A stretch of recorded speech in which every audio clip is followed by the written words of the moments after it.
Good morning children, welcome to Praveen tutorial. आज class 9 की बारी है। वही मैथ्स लेके आया हूँ जो important and probable questions for 2025 चल रहा है, और उसी का अगला क्वेश्चन मैं लेके आया हूँ। और यह क्वेश्चन जो है सो बहुत इम्पोर्टेंट है। 2025 का फाइनल एग्जामिनेशन जो है सो नज़दीक है। आप लोग थोड़ा सा ध्यान दीजिए जो क्वेश्चन है क्या और करना कैसे है। आलस से काम नहीं चलेगा, आलस को तोड़ना होगा। अच्छा मार्क्स के लिए कुछ तकलीफ उठानी होगी, तकलीफ उठाइए और देखिए। क्वेश्चन है, one angle of a triangle is 130 degree, find the angle between the bisectors of the other two angles. यही ट्रायंगल ABC है जिसका एंगल A 130 डिग्री दिया हुआ है, और BO और CO एंगल B और एंगल C का बाइसेक्टर्स है जो एक दूसरे को O पर इंटरसेक्ट करता है। तो फाइंड करना है एंगल BOC। यहाँ क्वेश्चन मार्क लगा हुआ है, तो कैसे करना है थोड़ा सा ध्यान से देखिए। क्वेश्चन लगता थोड़ा टफ है, लेकिन टफ है नहीं, बहुत इजी है। थोड़ा सिस्टमेटिक ढंग से देखिएगा, समझ में आ जाएगा। अब जैसे सॉल्यूशन में सबसे पहले लिखना है जो इन ट्रायंगल ABC, थोड़ा सा ध्यान दीजिएगा। Angle A plus angle B plus angle C is equal to कितना, 180 डिग्री। क्यों? तो angle sum property of triangle, ये रूल है जो किसी भी ट्रायंगल के तीनों एंगल्स का सम जो है वो कितना होता है, 180 डिग्री होता है।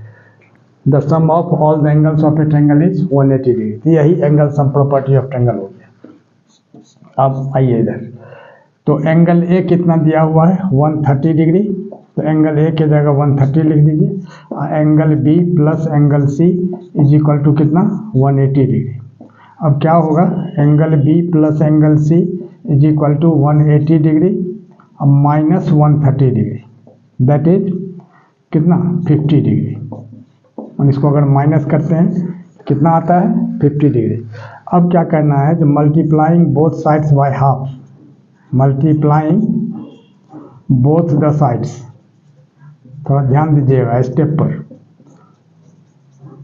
बाय हाफ यानी 1/2 से इसको मल्टीप्लाई करना है। तो अब क्या होगा, हाफ एंगल B अब प्लस हाफ एंगल C। यहाँ ऑन मल्टीप्लाइंग भी आप लिख सकते हैं, on multiplying both the sides by half we get भी आप दे सकते हैं।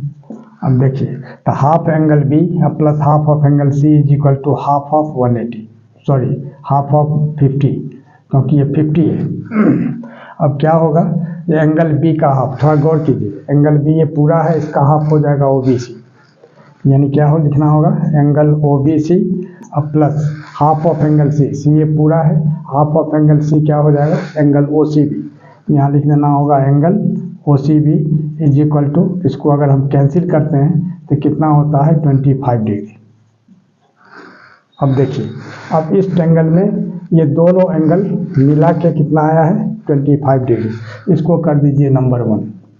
अब क्या करना है, अभी नीचे वाला ट्रायंगल लीजिए, इन ट्रायंगल BOC या OBC कुछ भी आप लिख सकते हैं। तब यहाँ क्या होगा, एंगल OBC अब प्लस एंगल OCB अब plus angle BOC is equal to कितना, 180 डिग्री। इसमें भी वही चीज़ लिखना है, angle sum property of triangle.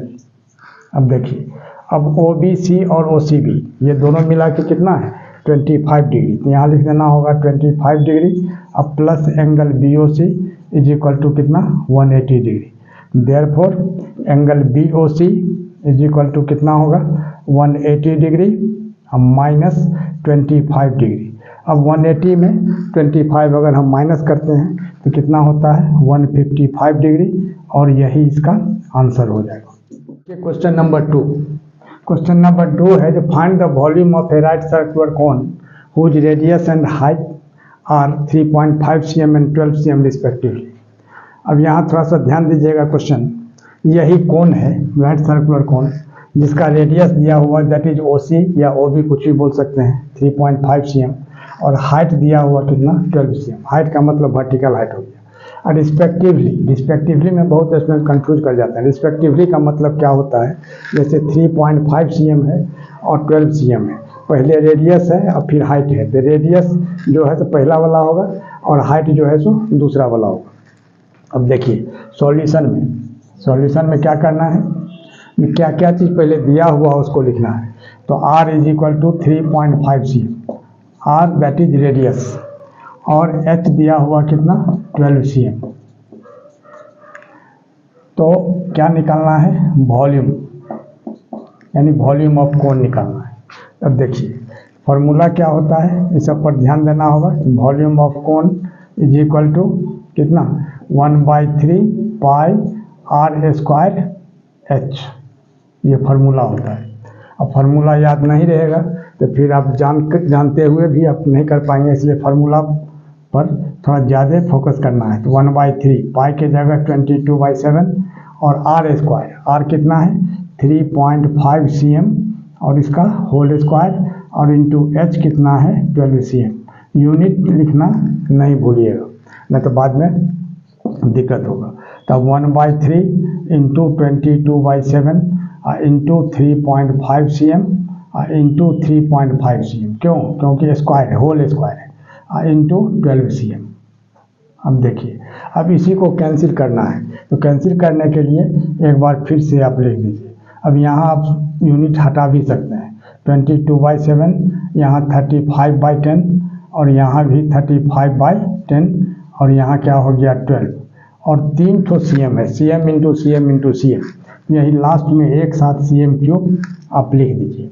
अब यहाँ क्या होगा 3 1 जा 3 और 3 4 जा 12 और 7 1 जा 7 और 7 5 जा 35। अब फिर क्या होगा 5 1 जा 5 और 5 2 जा 10 और 2 1 जा 2 और 2 2 जा 4। फिर यहाँ क्या होगा 2 5 जा 10 और 5 7 जा 35। ये सब कैंसिल हो गया, नीचे पूरा क्लियर, ऊपर बचा 22 और 7, यहाँ लिख देना होगा 22 इंटू 7 cm³, दैट इज 22 7 जा कितना होता है 154 cm³, और यही इसका आंसर हो जाएगा। अगला क्वेश्चन स्टैटिस्टिक्स से है। क्वेश्चन है to find the median for the following data 101 102 78 108 98 72 82 99 69 और 66। तो सबसे पहले क्या करना होगा, इसको असेंडिंग ऑर्डर में लिखना है, यानी इंक्रीजिंग ऑर्डर में, छोटा से बड़ा। सबसे पहले सबसे छोटा लिखना है, इसके बाद उससे बड़ा, फिर उससे बड़ा और लास्ट में सबसे बड़ा। तो सबसे छोटा इसमें क्या है, गौर कीजिए 66। तो पहले यहाँ लिख देना होगा इन असेंडिंग ऑर्डर, और असेंडिंग के जगह आप इंक्रीजिंग भी लिख सकते हैं। तो इन असेंडिंग ऑर्डर पहले इसको डेटा लिख देना है। तो 66 हुआ, और 66 के बाद क्या है, यहाँ गौर कीजिए 69, और 69 के बाद है 72, और 72 के बाद क्या है 78, और 78 के बाद फिर क्या है 82, और 82 के बाद फिर क्या है 98, और 98 के बाद है 99, और 99 के बाद है 101, और फिर 101 के बाद है 102, और इसके बाद क्या है 108। अब इसको काउंट कीजिए 1 2 3 4 5 6 7 8 9 10, इसमें भी 1 2 3 4 5 6 7 8 9 10 है। तो अब इसमें 10 जो है यानी नंबर ऑफ टर्म्स क्या ठो है, तो 10 ठो, तो इसको n लिखा जाता है नंबर ऑफ टर्म्स को। तो n लिखा गया क्या 10, और 10 क्या है इवन नंबर है, थोड़ा ध्यान दीजिएगा। 10 जो है इवन नंबर है, इवन नंबर का अलग फार्मूला होता है, ऑड नंबर का अलग फार्मूला होता है। इवन नंबर का फार्मूला क्या होता है मीडियन का, थोड़ा सा ध्यान दीजिए। तो मीडियन इज इक्वल टू यानी 1/2, और यहाँ n/2th टर्म अब plus n/2 plus 1th term, थोड़ा सा ध्यान दीजिएगा, यही फार्मूला है। यह हो गया आपका इवन नंबर का। लेकिन ऑड नंबर रहेगा तो उसमें मीडियन क्या होता है, n+1/2 टर्म डायरेक्ट। अब आइए तो 1/2 और यहाँ n/2 दैट इज 10/2 टर्म, फिर प्लस 10/2 और प्लस 1th टर्म। अब गौर कीजिए, अब 2 से इसको कैंसिल करते हैं तो 2 5 या 10 हो गया, और 2 से इसको कैंसिल करते हैं तो यह भी 2 5 या 10 हो गया। यानी क्या हुआ, हाफ और यहाँ 5th टर्म अब प्लस 5 + 1 कितना हो जाएगा, 6th टर्म।